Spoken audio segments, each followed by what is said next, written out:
Soyez bénis. C'est un véritable calvaire d'être franc-maçon ou rosicrucien, en particulier au Gabon. Les études étant finies, beaucoup de jeunes Gabonais rentrent dans leur pays natal en espérant avoir une carrière. Beaucoup sont docteurs, ingénieurs, chercheurs, écrivains, journalistes. Dans toutes les professions, on retrouve des Gabonais. Ils rentrent souriants, avec pour ambition d'améliorer la condition de leur vie et celle de leurs compatriotes. Mais malheureusement pour eux, lorsque l'avion atterrit au Gabon, c'est un choc qu'ils reçoivent. Ils sont confrontés à des réalités que beaucoup d'entre eux n'osaient même pas imaginer. Alors la bataille commence. La recherche d'un poste, la recherche d'une carrière les pousse à cogner aux portes. Et bien entendu, au Gabon, c'est la loi familiale qui prime. Donc on ouvre son petit carnet et on cherche tous les membres de famille que l'on connaisse qui pourraient de près ou de loin nous aider à obtenir une profession longue et durable. Et voilà comment on appelle un oncle ou une tante, un grand-père, une grand-mère, un ami, une connaissance. Le dossier est remis et voici comment nous sommes insérés dans la société. Premier salaire, première réga, première castelle, c'est super. Un mois de travail, tout va bien. 2 mois, tout va bien. Troisième mois, des problèmes commencent à survenir sur le lieu du travail. On appelle le jeune employé à des réunions bizarres. On commence à lui parler dans un langage qu'il ne comprend pas, parce que c'est un érudit. Mais il a affaire à des initiés. Et de fil en aiguille, on lui fait comprendre que dans le pays Gabao, pour pouvoir être quelqu'un, il faut se joindre à un club d'amis, à une fraternité. Une fraternité qui garantit la pérennité dans la carrière. Alors voici comment de jeunes cadres sont confrontés à cette grande décision. Vont-ils s'aligner, oui ou non, avec les obédiences qui se localisent sur la place publique? Vont-ils accepter de devenir membres affiliés à ces sectes, parce que c'est comme ça qu'elles sont? Beaucoup acceptent par ignorance, d'autres, en toute homme et conscience et connaissance, savent dans quoi ils se lancent, mais ne voulons pas paraître pour un maudit, quelqu'un qui aurait raté sa vie. Beaucoup ajoutent à leur bagage intellectuel une affiliation au culte. Et voilà comment leur journée en enfer commence. Lorsqu'ils rejoignent la secte, que ce soit la Rose-Croix, la franc-maçonnerie ou toutes les variantes qu'ils puissent imaginer, ils se rendent compte que non seulement il faut être membre de ce groupe occulte, mais en plus il faut être un membre actif participant. Et alors le jeune initié prend conscience de la dimension du problème lorsqu'on commence à lui réclamer un sacrifice humain. Sacrifice humain qui peut se faire sur le plan physique ou sur le plan spirituel. Parce qu'on remet aux initiés des petits livres avec des formules magiques qu'ils peuvent réciter pour incanter certains démons qui, à leur tour, iront débusquer ou tuer les personnes qu'ils aimeraient dans leur entourage. Voici comment des jeunes cadres, confrontés à ces décisions, n'hésitent pas à tuer leur mère, leur enfant, leur femme, leur mari, pour pouvoir satisfaire les besoins de la loge. Et voici comment au Gabon on retrouve des milliers, sinon des centaines de milliers de jeunes cadres qui ont les mains plongées jusqu'au fin fond de l'équerre du compas des francs-maçons et qui ont les mains recouvertes de sang, du sang innocent, du sang de leur famille, du sang des amis, du sang des personnes qu'ils ont sacrifiées pour pouvoir acquérir, du moins pouvoir maintenir leur statut dans la société. Alors, une fois le sacrifice humain consommé, ou l'abomination, parce que beaucoup préfèrent simplement vendre des parties de leur corps ou plutôt se prostituer, car Satan a beaucoup de demandes. Pour ceux qui n'ont pas le courage d'aller jusqu'à tuer leur mère, alors on leur demandera simplement de devenir des femmes, c'est-à-dire de pratiquer l'homosexualité, la pédophilie ou la sodomie, ou toute autre sorte d'abomination qui plaira aux démons. Et voilà comment les démons sont satisfaits.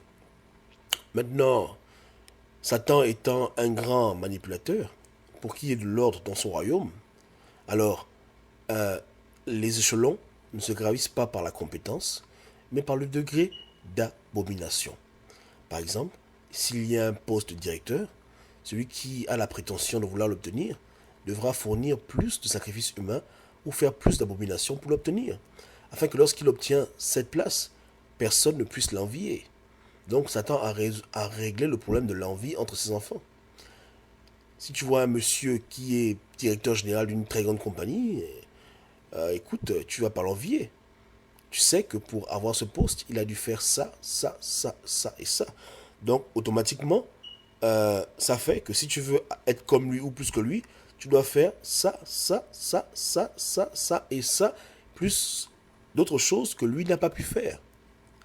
Ainsi, il y a une hiérarchie très bien positionnée et tout est en ordre. Tu veux être président, voilà ce que tu dois faire. Tu veux être ministre, voilà ce que tu dois faire. Tu veux être député, voilà ce que tu dois faire. Et les choses sont simples et équitables et personne n'échappera à la règle. Ok? Donc voilà ce qui se passe dans la République. Maintenant, quand je m'attelle à dire aux gens que si vous voulez un changement long et durable au Gabon, arrêtez de mettre l'emphase sur deux personnes, sur Akombesi ou sur Libongo. Comprenez bien que ce système est enraciné dans le Gabon et que même si les têtes, entre parenthèses, qui sont au pouvoir changent, le système ne changera pas. Donc c'est à vous de prendre conscience de ce qui se passe réellement dans vos familles. Parce que de près ou de loin, directement ou indirectement, vous serez tôt ou tard les victimes de ce système. Victimes physiques par l'oppression de la dictature ou des victimes spirituelles par votre mort. Parce que, qui sait, peut-être que vous êtes déjà sur les listes de rosicruciens, de francs-maçons qui aimeraient vous tuer pour obtenir dans leur vie des biens matériaux. Tu vois la belle Lexus que ton frère aime bien regarder. Quand il te voit, il voit la Lexus en face de lui. Quand il te voit, il voit la belle maison qu'il aura à la Sablière. Donc, tu ne sais pas si tu es sur la liste. Donc, tu as vraiment tout à gagner en suivant la direction du combat que j'inaugure maintenant. Le combat contre la franc-maçonnerie, le combat contre la loge, l'extirpation de ces institutions de la République, hein, les chasser totalement et mettre fin au chaos. Le mal est enraciné dans le pays. Et si vous n'en prenez pas conscience, avant que vous ne vous rendiez compte, vous allez finir dans des statistiques. On parlera de vous au passé simple ou à l'imparfait. Vous étiez, oh, vous furent. Donc, le calvaire est difficile. Toi qui m'écoutes maintenant, tu es sûrement franc-maçon, tu es peut-être rosicrucien, et tu sais que ce que je dis c'est vrai. Et tu as mal, parce que tu sais que dans 2, 3 jours, une semaine, un mois, 2 ans, tu dois faire ton prochain sacrifice humain. Et tu ne sais pas quoi faire. Tu es troublé, tu es fatigué. Tu n'as même plus la joie, hein, la joie de profiter des biens que tu as acquéris en faisant ce que tu as fait. Tu as une voiture que tu ne veux plus rouler. Tu as une grosse maison que tu fuis. Tu es troublé, traumatisé. Mais comme autour de toi, une vaste majorité de tes collègues sont comme toi, vous trouvez en quelque sorte un certain réconfort les uns envers les autres. Parce que tu vois le collègue X, tu le vois, il est là. Le collègue X a tué son père. Quand lui te voit, tu as tué ta mère. Alors vous vous réconfortez en disant que bon, c'est pas grave. Après tout, tout le monde le fait. Mais c'est faux, tout le monde ne le fait pas. Sur Terre, il y a encore des gens intègres qui refusent ce système du diable. Et tu n'avais pas à tuer qui tu as tué. Tu n'avais pas à tuer ton neveu. Tu n'avais pas à tuer ta nièce. Tu n'avais pas à faire cela. Jésus est le roi des rois. Mais Satan t'a fait croire qu'il est Dieu. Et voilà pourquoi aujourd'hui, beaucoup d'entre vous tremblez dans vos maisons. Mais écoutez ma voix. Écoutez ma voix. Venez à Jésus-Christ de Nazareth. Rien ne va vous arriver.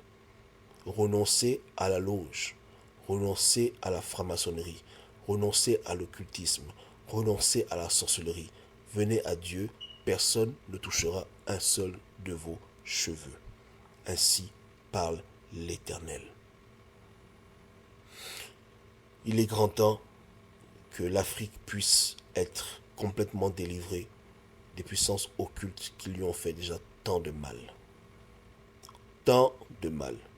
La franc-maçonnerie, la rose-croix, l'occultisme est une gangrène dans la nation, un cancer. Je t'en conjure, ne sois pas membre de ceux qui détruisent les nations, les mauvais maçons. La franc-maçonnerie du diable, celle qui bâtit des pyramides sur le sang humain. C'est une très mauvaise construction. Ce sont des très très mauvais maçons. Ok? Je ne suis pas en train d'appeler les gens à faire un soulèvement populaire où ils iront casser des choses. Non, pas du tout. Par contre, si quelqu'un décide de brûler un temple maçonnique, c'est un service qui rend à Dieu. Mais néanmoins, Dieu lui-même se chargera de ces personnes.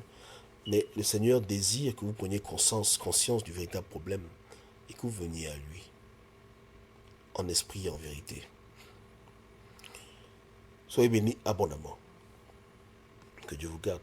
N'hésitez pas à m'écrire si vous voulez.